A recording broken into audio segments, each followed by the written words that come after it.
Hello friends, welcome to Gyansheel education. तो ये जो वीडियो है ये डेडिकेटेड है आपके डाउट्स के लिए। बहुत सारे डाउट्स आपके कमेंट्स में आए, मैसेजेस में आए और मैंने देखा है कि आप बहुत सारी बातें ऐसी है जो आपको क्लियर नहीं है। तो इस वीडियो में ना वो सारी बातें मैं क्लियर कर देने वाला हूँ और सारे मैंने पॉइंट्स बना के रखे थे जो भी आपके कमेंट्स से बहुत सारे अलग अलग क्वेरीज थी, सबको इकट्ठा करके सारे डाउट्स इस वीडियो में क्लियर होने वाले हैं। तो ये वीडियो बहुत ही इंपॉर्टेंट होगा आपके लिए। ठीक है, ये वीडियो डेडिकेटेडली जेएसओ पोस्ट के लिए ही है क्योंकि मेरे पास में बहुत सारी क्वेरीज जेएसओ को लेकर के आ रही है ना। तो मैं वैकेंसी की बात करूंगा इसमें, जो ऑथेंटिक बहुत सारे बच्चों को अभी तक क्लियर नहीं है कि जेएसओ की कितनी वैकेंसी है, क्या ऑफिशियल डेटा नहीं, तो वो भी मैं आपको बता दूंगा। ऑफिशियल रिकॉर्ड ही है, ठीक है। उसके बाद एज लिमिट की बात करेंगे। स्टैटिस्टिक्स का जो पेपर होता है वो कब होता है, कैसे होता है, इसको लेकर के क्लैरिटी नहीं है, उसकी बात करेंगे। अगर आप स्टैट्स के पेपर में मान लो अच्छा परफॉर्म नहीं करते हो या फेल हो जाते हो, या आप अप्लाई करने के बाद में मान लो स्टैट्स के पेपर में अपीयर ही नहीं होते हो, तो उस केस में क्या होगा, इसको लेकर के बहुत सारे डाउट्स है बच्चों में, तो उसके बारे में बात करेंगे। फिर आपकी एजुकेशनल क्वालिफिकेशन के बारे में कि आप उसके लिए एलिजिबल हो तो कैसे हो, सब्जेक्ट मांगा है आपकी मार्कशीट में, स्टैटिस्टिक्स वर्ड नहीं लिखा हुआ, बहुत सारे डाउट्स उसको लेकर के भी है। ठीक है, और बहुत सारे बच्चे अभी भी इसमें अप्लाई नहीं कर रहे हैं, तो मैं उसके बारे में बात करूंगा। सबसे पहले सबसे इंपॉर्टेंट चीज वैकेंसी को लेकर के है।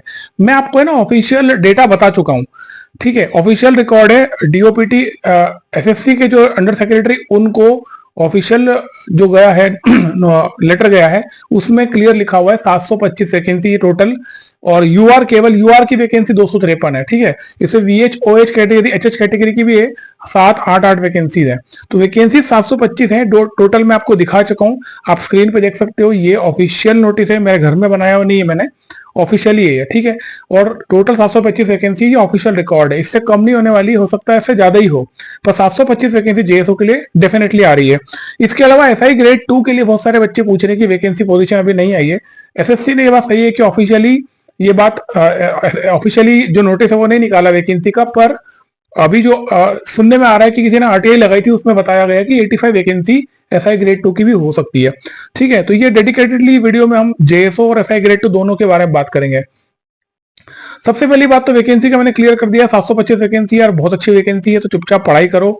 ऐसी वैकेंसी बार बार नहीं आती है, और अगर आप इसके लिए एलिजिबल हो, इस वीडियो को पूरा देख लेना तो आपको बहुत सारे डाउट्स और क्लियर हो जाएंगे, है ना। तो इसके लिए अच्छे से पढ़ लेना, बिकॉज इस पोस्ट की अच्छी बात यह है ना, एसआई ग्रेड 2 और जेएसओ, यहाँ पर आपको टीयर 2 में बहुत कम कंपटीशन मिलता है, तो एक कंपेरेटिवली आसान होता है इन दोनों पोस्ट को लेना, है ना। दोनों ऑफिसर लेवल की पोस्ट है और इनको अचीव करना कंपेरेटिवली आसान हो जाता है बाकी पोस्ट के कंपैरिजन में। ठीक है, तो इसके लिए पढ़ाई ढंग से कर लेना।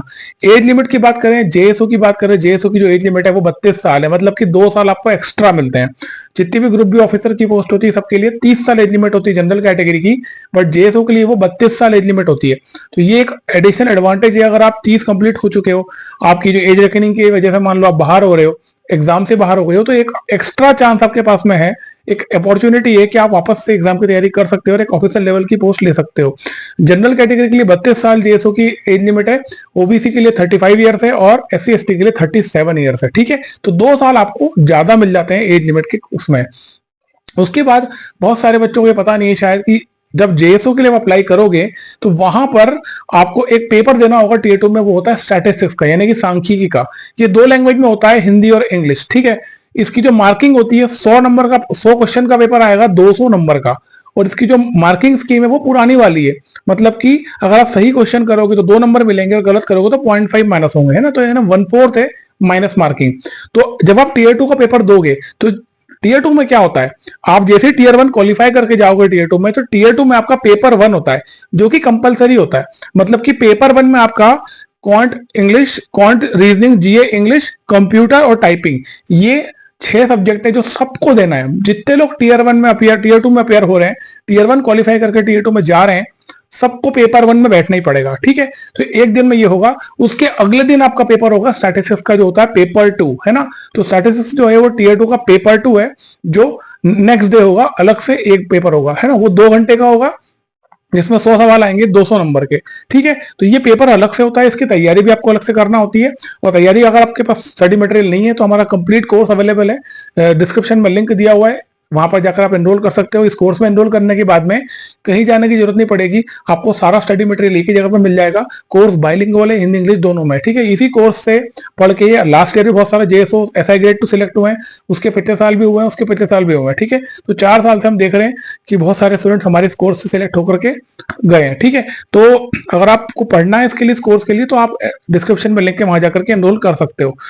दूसरी बात यह कि आप जब इसके लिए पढ़ोगे ना, तो एक चीज ध्यान रखना यहाँ पर ना, इस अच्छी बात इसमें यह है कि जैसे आप टीयर 2 में जाओगे तो जेएसओ और एसआई ग्रेड 2 ऐसी पोस्ट है जिसमें कंपटीशन टीयर 1 में ज्यादा होता है, टीयर 2 में कम होता है ना। टीयर 1 में ज्यादा क्यों होता है? क्योंकि इसका कट ऑफ अलग से आता है, और क्योंकि बच्चे अप्लाई करते हैं, कट ऑफ अलग आ रहा है, तो कट ऑफ काफी हाई चला जाता है। लेकिन जो बच्चे टीयर 2 में जा रहे हैं वहां पर आपको कंपटीशन बहुत कम देखने को मिलेगा। होता क्या है, जब नया वाला पैटर्न आया एसएससी सीजीएल का, उसमें ऑलरेडी आपको टीयर 2 में 6 सब्जेक्ट पढ़ना है, क्वांट, रीजनिंग, जीए इंग्लिश, कंप्यूटर और टाइपिंग। इसके अलावा अगर आप एक सब्जेक्ट पढ़ रहे हो तो काफी टाइम लगता है और काफी एनर्जी लग जाती है। इसी का फायदा वो बच्चे उठा सकते हैं जिनको ये पोस्ट चाहिए, क्योंकि अगर आप जाओगे ना हॉल में टीयर 2 में, जब आप पेपर में बैठोगे स्टैटिस्टिक्स के, तो आधा हॉल आपको खाली मिलने वाला है। तो कहीं ना कहीं आपको कंपटीशन बहुत कम मिलता है। जो बच्चे इसके एलिजिबल होते भी हैं वो कोशिश ही नहीं करते हैं कि अलग से हम पेपर पढ़ें, शुरू भी करते तो हो सकता है वहां तक नहीं पहुंच पाते हैं। तो कहीं ना कहीं एक एडवांटेज है। तो मैं आपसे यार यही कहूंगा, इस अपॉर्चुनिटी को जरूर भुनाना। जो जेएसओ और एसआई ग्रेड 2 दोनों जो पोस्ट है वो ग्रुप बी ऑफिसर की पोस्ट है, दोनों 4200 ग्रेड पे की पोस्ट है, और काफी अच्छी पोस्ट है ना। स्पेशली जब आप देख रहे हो कि यहाँ पर कट थ्रोट कंपटीशन है एग्जाम में और नौकरियां है नहीं, ठीक है, तो वहां पर आपको एक ग्रुप बी ऑफिसर लेवल की रैंक की पोस्ट मिलती है, और कहीं ना कहीं आपको टीयर 2 में कंपटीशन अगर कम मिल रहा है तो ये एक एडवांटेज है मेरे हिसाब से, तो उसको नहीं छोड़ना चाहिए। तो अगर आपने अप्लाई नहीं किया तो अप्लाई जरूर कर देना। मैं आपको एलिजिबिलिटी क्राइटेरिया बताऊंगा अभी, उसमें अगर आप फिट बैठोगे तो जरूर उसको अप्लाई करना। बहुत सारे बच्चे ये सब पूछते हैं कि इसमें हम अप्लाई कैसे करें, क्या इसके लिए अलग से अप्लाई करना है? बिल्कुल नहीं। जब आप फॉर्म भर रहे हो एसएससी सीजीएल का, तो फॉर्म में एक पॉइंट आएगा, पॉइंट नंबर 26.1, 26.2, दोनों में आपको यस यस कर देना है। अगर आप एलिजिबल हो जेएस हो गए तो आप यस कर देना, और 27.1, 27.2 जो है वो एसआई ग्रेड 2 के लिए तो वहां पर भी आप यस यस कर देना। एक स्टूडेंट ने मुझसे कल पूछा कि वो एसआई ग्रेड 2 के लिए एलिजिबल नहीं है, लेकिन गलती से उसने एसआई ग्रेड 2 में यस यस टिक कर दिया। ठीक है, ये बाय मिस्टेक हो सकता है, तो घबराने की कोई जरूरत नहीं है। अगर आपसे गलती से हो भी गया है तो उसमें आपको, आपके खिलाफ कोई एक्शन नहीं होने वाला है। आप, क्योंकि बेसिकली देखो, आप अगर उसके लिए एलिजिबल नहीं हो, मान लो आप अच्छे रैंक लगा देते हो, तो आप डॉक्यूमेंट वेरिफिकेशन में इस पोस्ट को भरना ही मत, है ना। तो ऐसा कुछ नहीं कि अगर आपने उसमें यस टिक कर दिया है तो आपने गलत डिक्लेरेशन दे दिया या आपके खिलाफ कुछ होगा, ऐसा बिल्कुल भी कुछ नहीं होने वाला है। ये जो फॉर्म होता है प्रोविजनली वैसे भी एक्सेप्ट होता है ना। और हर चीज जो है वो डॉक्यूमेंट वेरिफिकेशन के ऊपर ही चलती है। आप कितनी भी एग्जाम में टॉप कर लो, आप कुछ भी लिख दो अपने रजिस्ट्रेशन फॉर्म में, at the end of the day जब आपका फाइनल सिलेक्शन होगा तो जो भी वेरिफिकेशन होगा वो डीवी वाले दिन होने वाला है। तो डीवी में आपको अपने आप को सही प्रूव करना है। और मान लो आपने यहाँ पर गलती से एसआई ग्रेड 2 में आपने टिक कर दिया यस, और भले आप उसके लिए एलिजिबल नहीं हो, तो उसमें कोई नुकसान आपका होने वाला नहीं है। आप जब डॉक्यूमेंट वेरिफिकेशन की बारी आएगी तो वहां पर आप एसआई ग्रेड 2 को डालना ही मत। सॉरी, जब आपका पोस्ट प्रेफरेंस का जो फॉर्म आएगा, तो पोस्ट प्रेफरेंस फॉर्म में ना आप उस पोस्ट को डालो ही मत, तो ऑब्वियसली आप बाहर हो गए उसमें, है ना। तो ये चीज बहुत इंपॉर्टेंट है। बहुत सारे बच्चों को लगता है कि हम इसमें यस टिक कर देंगे तो नुकसान तो नहीं होगा, कोई नुकसान नहीं है। जेएसओ और एसआई ग्रेड 2 एक एक्स्ट्रा अपॉर्चुनिटी है, ठीक है। तो ये चीज का ध्यान रखना। और पेपर अगर आप पढ़ना चाहते हो इस कोर्स के लिए तो जरूर तैयारी कर लेना, ठीक है।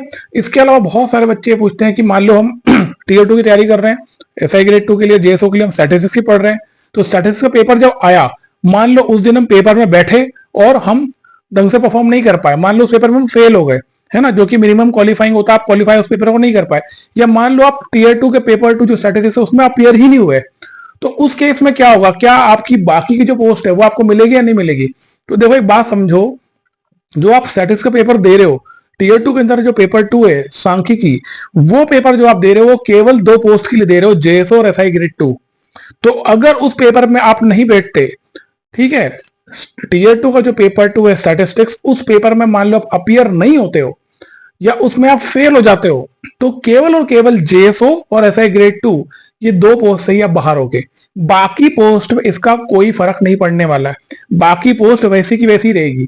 बाकी पोस्ट की जो आपकी मेरिट निकलेगी, जो आपकी रैंक लगेगी, वो पेपर 1 के बेसिस पे चलेगी, जो कि आपका टीयर 2 का पेपर 1 है, जिसमें आपका क्वांट, रीजनिंग, जीए इंग्लिश, कंप्यूटर और टाइपिंग है। समझ में आ गया? तो कोई नुकसान नहीं है।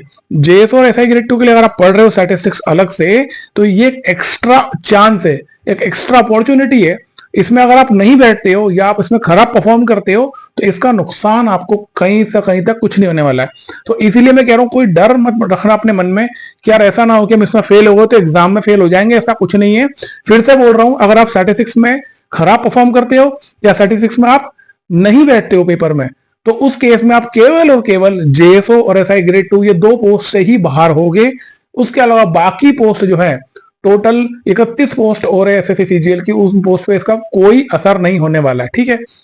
और जहां तक मैं बच्चों को जानता हूँ, बहुत सारे बच्चे जो अभी फ्रेशर हैं, मतलब जो ग्रेजुएट हुए हैं, वो भी इसकी तैयारी कर रहे हैं। मतलब इस बार हम देख रहे हैं जो एनरोलमेंट हो रहे हैं कोर्स में, उसमें बहुत सारे बच्चे ऐसे हैं जो कि 22-23 साल के हैं, जिनके पास में ऐसा नहीं कि वो 30 कंप्लीट हो गए इसीलिए इस पोस्ट के लिए जा रहे हैं।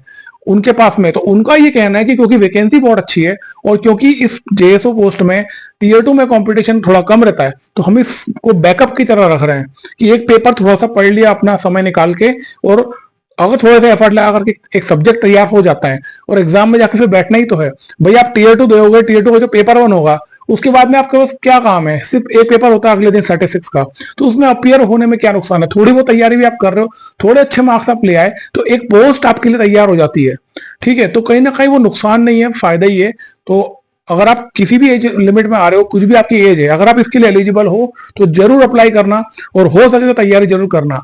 हमारे कोर्स में एनरोल होना या नहीं होना आपकी चॉइस है, आपके पास में और कोई स्टडी मटेरियल है तो उससे आप पढ़ लो, जो भी तरीका आपको ठीक लगता है। लेकिन मेरी सलाह आपको ये कि अगर आप जेएस और एसआई ग्रेड 2 के लिए एलिजिबल हो तो फॉर्म में आप पॉइंट नंबर 26-27 को ये स्टिक करना और कोशिश करना कि पेपर के लिए अलग से थोड़ा बहुत पढ़ लो ताकि पोस्ट आपके लिए तैयार हो जाए, ठीक है। तो ये बहुत इंपॉर्टेंट चीज थी कि आप जब इस पेपर में बैठोगे तो आप उसमें फेल हो गए या इस पेपर में आप नहीं भी अपियर हुए तो बाकी पोस्ट पे कोई असर नहीं होने वाला, ठीक है। इसके अलावा बहुत सारे बच्चों को एजुकेशनल क्वालिफिकेशन को लेकर के डाउट है। जैसे मान लो आपकी मार्कशीट में, जो कि एलिजिबिलिटी क्राइटेरिया क्या है जेएसओ का, कि आपकी मार्कशीट में आप मतलब ग्रेजुएशन में आपने एक बार स्टैटिस्टिक्स पढ़ा हो एज ए सब्जेक्ट, है ना। पूरे ग्रेजुएशन में एक बार आपको स्टैटिस्टिक्स पढ़ना है एज ए सब्जेक्ट। अब कई बच्चों की प्रॉब्लम ये है कि मार्कशीट में स्टैटिस्टिक्स सब्जेक्ट लिखा ही नहीं है, भले आपने पढ़ा भी लेकिन मान लो नहीं लिखा है, या आपकी मार्कशीट में ये लिखा है बिजनेस स्टैटिस्टिक्स या फिर अप्लाइड स्टैटिस्टिक्स या मैथमेटिक्स एंड स्टैटिस्टिक्स, है ना, या फिर इकोनॉमिक्स एंड स्टैटिस्टिक्स, है ना, या फिर business mathematics and business statistics. इस प्रकार के बहुत सारे सब्जेक्ट हो सकते हैं जो कि आपके इसमें लिखे हैं। एक होता है स्टैटिस्टिकल कंप्यूटिंग, ठीक है। तो वर्ड स्टैटिस्टिक्स अगर आपकी मार्कशीट में किसी भी तरीके से आ रहा है ना तो आप एलिजिबल हो, पहली बात। अब कई सारे बच्चों का ये कहना है कि हमने पढ़ा तो है स्टैटिस्टिक्स ग्रेजुएशन में ऐसे सब्जेक्ट, पर वो मार्कशीट में मेंशन नहीं है।